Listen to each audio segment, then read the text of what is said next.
Our planet has a soundtrack. I'm not kidding. It's this constant, incredibly complex symphony of sounds that tells a story about the health of our world, and it's a story that, honestly, we're only just beginning to truly understand. So let's dive in. And David Attenborough really hits the nail on the head here. Because for some animals, sound isn't just one of their senses. It's the absolute key to their survival. It can literally mean the difference between life and death. And as we're going to see, we've been ignoring this world of sound for far, far too long. So, how do we even begin to decode these sonic stories? Well, there's a whole field for it, and it's called acoustic ecology. The best way to think about it is like we're learning the language of the planet. Every single chirp, every wave, every rumble, it's like a word with its own meaning, helping us piece together this incredibly intricate web of life. Okay, so let's break this down. What exactly makes up this planetary soundtrack? Well, it turns out that every single environment, from the absolute deepest parts of the ocean to the densest jungle, has its own unique acoustic signature. Scientists have a great name for it, a soundscape. And every soundscape is made of three key ingredients. First up, you've got biophony. That's the chorus of all living things. Birds singing, whales calling, that kind of stuff. Then there's geophony. These are all the natural but not biological sounds. Think wind whistling through the trees or waves crashing on the beach. And finally, there's anthropony. And yeah, that's us. All the noise we make, from cars and planes to factories. Now, let's go back to that biophony for a second, the sound of life itself. The really amazing thing is it's not just a bunch of random noise. Not at all. It's actually a highly organized, unbelievably complex system. It really does function just like a perfectly tuned orchestra. And the sheet music for this natural orchestra, it's a concept called the acoustic niche hypothesis. It sounds complicated, but the idea is pretty simple. Just like musicians in an orchestra have their own part to play, different species find their own unique frequency and their own time slot to speak in. You've got frogs holding down the low notes, insects buzzing as the high-pitched percussion, and birds singing the melody. And they do all this so they can hear each other without just talking over everyone else. It's genius, really. And for some creatures, this acoustic world isn't just important, it's everything. Imagine you're deep in the murky ocean where you can barely see a thing. Sound is how you navigate. It's how a mother dolphin keeps track of her calf. It's how a predator finds its next meal. They literally see with sound. They live in a world made of it. So here's the big takeaway. The richness and the sheer complexity of this great animal orchestra, I love that phrase from the pioneer in this field, Bernie Krause, is a direct sign of how healthy an ecosystem is. Think about that for a second.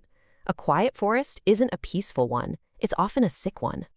But what happens when a new instrument joins the orchestra, one that wasn't invited, and it's playing so loudly that nobody else can even be heard?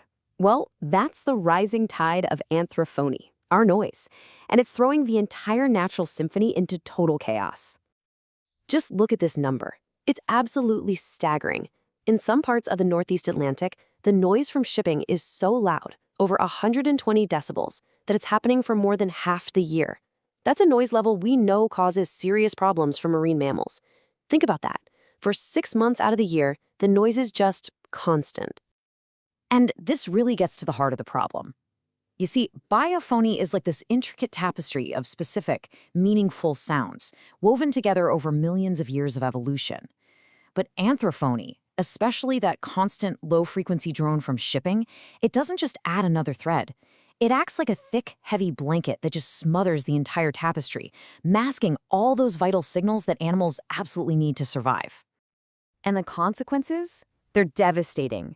Take the beluga whales in the St. Lawrence estuary. The noise from ships can cut the range of a newborn's call in half.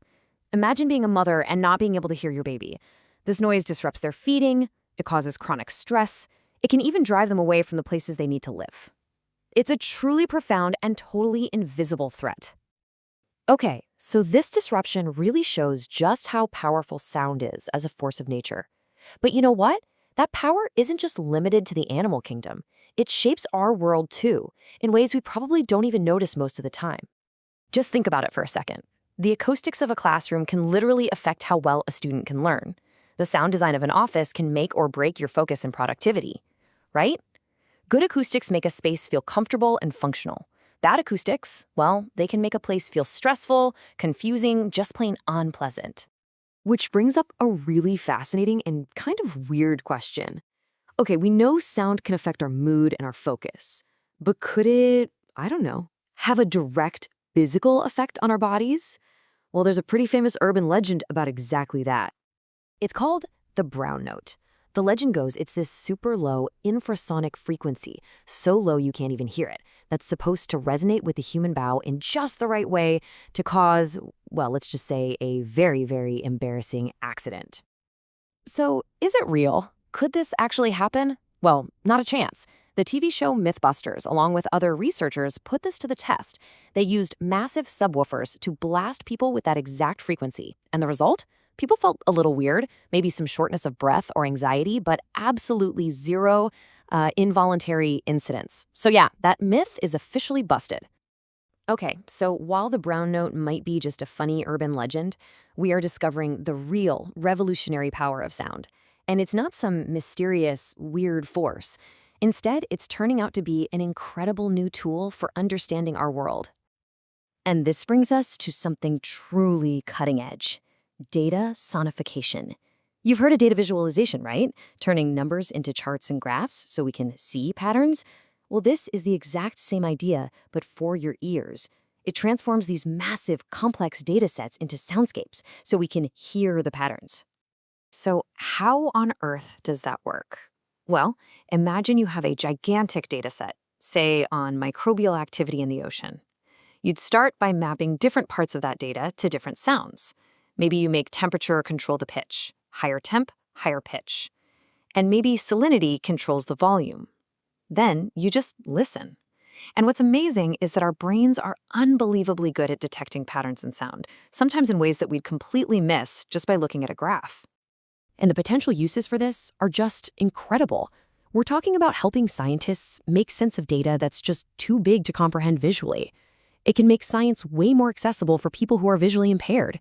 And get this, it can even be used for conservation. Imagine a system that can hear the specific sound of an illegal chainsaw in a protected rainforest and instantly alert the rangers. That's happening. It's amazing. And that brings us right back to where we started, from the beautiful, complex orchestra of a healthy coral reef to the hidden patterns buried in scientific data. There's a whole universe of information all around us, just encoded in sound. It really makes you wonder, doesn't it? What other secrets is the world trying to tell us? If only we'd finally learn to open our ears and really listen.